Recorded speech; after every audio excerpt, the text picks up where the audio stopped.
Hello, everyone. Thanks to Trump's propensity for lying, we no longer can trust what comes out of the White House by way of news. Many times in the past, remember I told you, whenever I see something that says, according to Russian sources, or Russia says, or per Kremlin, etc., any variation thereof, I told you, wait for other sources to confirm this because they lie. Well, we now have the same issue with this. So, U.S. says Ukraine ready to move forward on truce demand.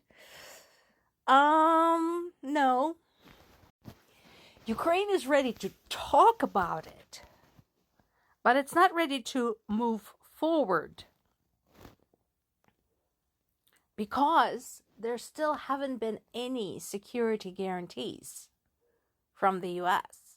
At this point, considering the U.S. position, the disconnect with the satellite imagery, the halting of the aid, I don't see why U.S. should be there anyway.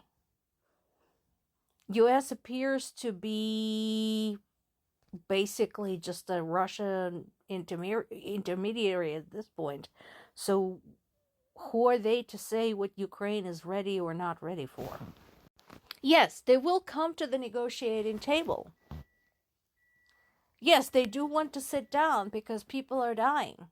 But if you're going to just keep feeding them the same old malarkey about give us your minerals and surrender to Russia, it's not going to result in anything. Moving forward means actually making progress. If your position stays the way it is, give us your minerals and surrender to Russia, this is not going to go anywhere. U.S. is just going to turn to other allies and say, okay, guys, what are we going to do now?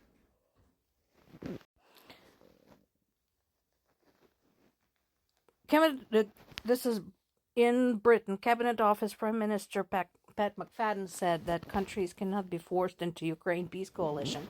Okay. Nobody's forcing you. This is not an airport. You don't have to declare your departure. But once again, coming from a British official, I find this rather surprising because overall the British position is very clear. And again, the reason overall UK has been very vocal in its support of Ukraine and contributed significant amounts of aid, training, and intelligence is because they remember what it's like to wage the war on their own.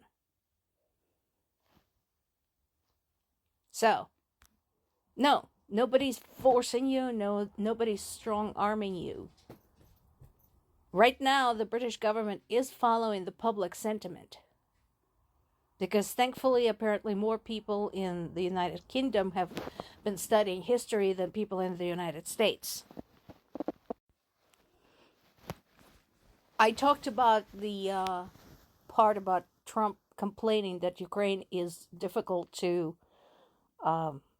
deal with, more difficult than with Russia. Of course they are, because Russia is getting whatever the heck they want. Ukraine is getting their country handed to Russia on a silver platter with a bow on top by Trump. Somebody said, well, of course Ukraine is more difficult because they're the aggressor. Ukraine invaded itself? Is that what you're saying? Kindly stop making those idiotic comments to my videos because this is the smart people space. This is for people who want to learn and understand the situation. This is not for idiots spreading conspiracy theories. Bugger off. Meanwhile, Ukraine continues fighting. What did you expect? They're just going to sit down and do nothing? Ukraine strikes another oil refinery, specifically one that is linked to Russia's military complex. This one has been producing fuel for Russian fighter jets, bombers, and so on. So this is located in Samara.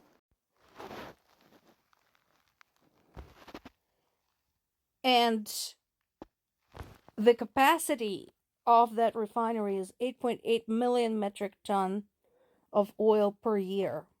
This is one of the 10 largest oil refineries in Russia. So, yeah, well done. And I can guarantee you this is not going to stop until Ukraine has one last working drone.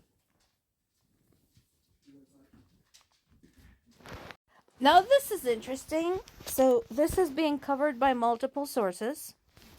Apparently, Vice President J.D. Vance, who aided Trump in ganging up on Zelensky in that very infamous Oval Office scene, apparently he has a cousin, Nate, who actually fought in Ukraine and is now condemning his cousin for helping set an ambush for Zelensky. This man is a former U.S. Marine, so it's not just some idealistic young man who ran off on an adventure. He has been in Ukraine for 3 years as part of the Da Vinci Wolves 1st Motorized Battalion, one of the several volunteer units of foreign nationals that went to Ukraine to defend them of their own accord. And among other things, in his interview, he called Trump administration Putin's useful idiots. And I think that's very apt. He also shot an arrow directly at his cousin, saying, "Being your family doesn't mean I'm going to accept you killing my comrades." I would like to point out that at this point, neither Trump nor J.D. Vance have actually been to Ukraine. Let that sink in. They're trying to manage the fate of the country they have never been to. This man has. More to come.